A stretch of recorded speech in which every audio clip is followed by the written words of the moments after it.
Bonjour à tous, aujourd'hui je vais vous montrer comment réaliser à la maison du pain très facilement. Donc pour ce faire il nous faudra 500 g de farine, alors farine T65 de préférence locale si vous en trouvez. Il nous faudra également du sel fin ou sel de mer, alors il nous en faut 10 g. Il nous faudra de la levure de boulanger, alors soit de la levure fraîche comme celle-ci, soit l'équivalent en levure déshydratée. Et il nous en faudra 15 g. Il nous faudra également de l'eau, alors de l'eau tiède, 300 g. Pour réaliser la pâte, rien de plus simple, on prend notre farine, on la verse dans un saladier. On va tout simplement verser notre eau tiède sur la levure, on la délaye avec un fouet.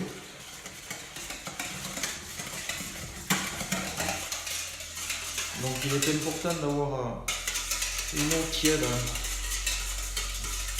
pour que la levure commence à revivre.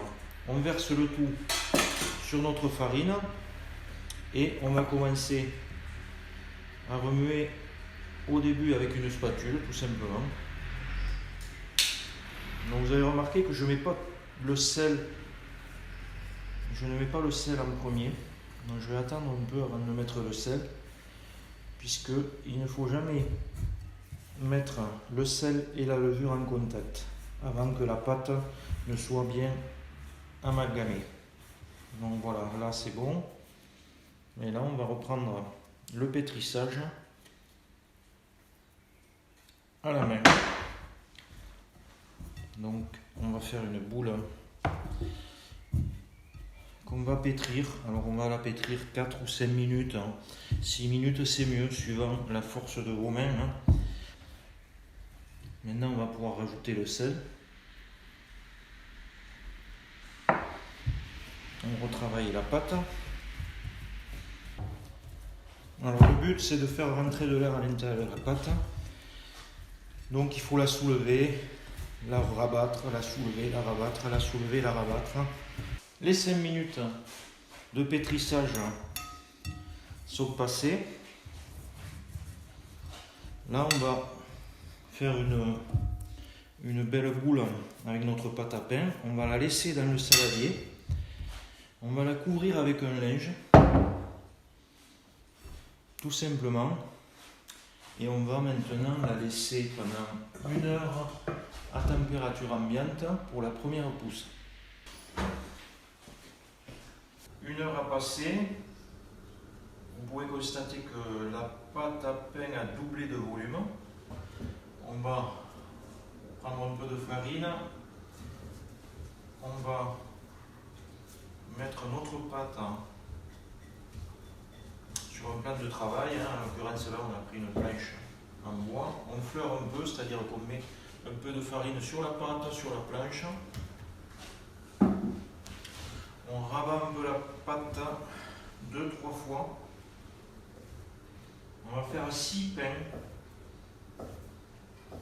Alors on essaye de les faire bien réguliers. Si besoin, on reprend un peu de pâte sur l'un pour compléter l'autre. Donc là, on va façonner les pains.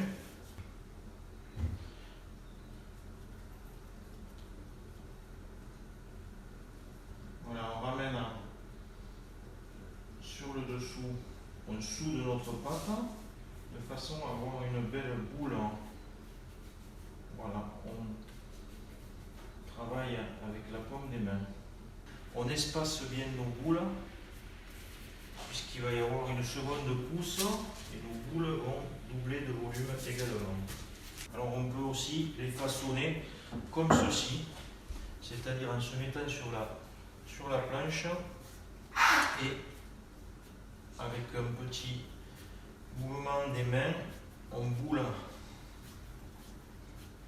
Voilà.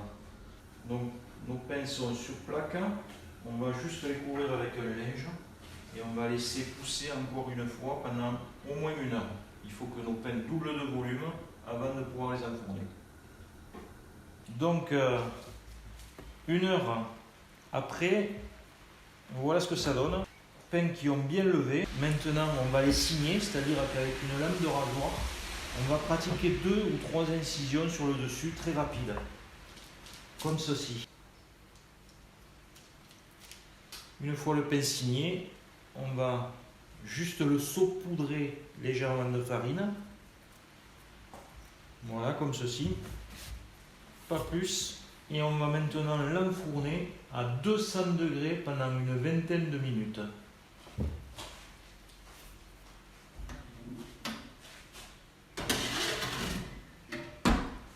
Alors après 20 minutes de cuisson, c'est le moment de vérité. Et on va sortir nos petits pains du four. Les voilà, les voici. Pour vérifier la cuisson, on prend un pain, on le retourne. Il faut que ça sonne creux quand on cogne avec le doigt. Je sais que ça va être difficile de ne pas les attaquer tout de suite, mais on va laisser refroidir et tout à l'heure, vous aurez un super pain maison. Vous avez vu, c'est très simple à faire. Pour trouver les ingrédients, vous allez sur la description de la recette en vidéo et vous aurez toutes les indications.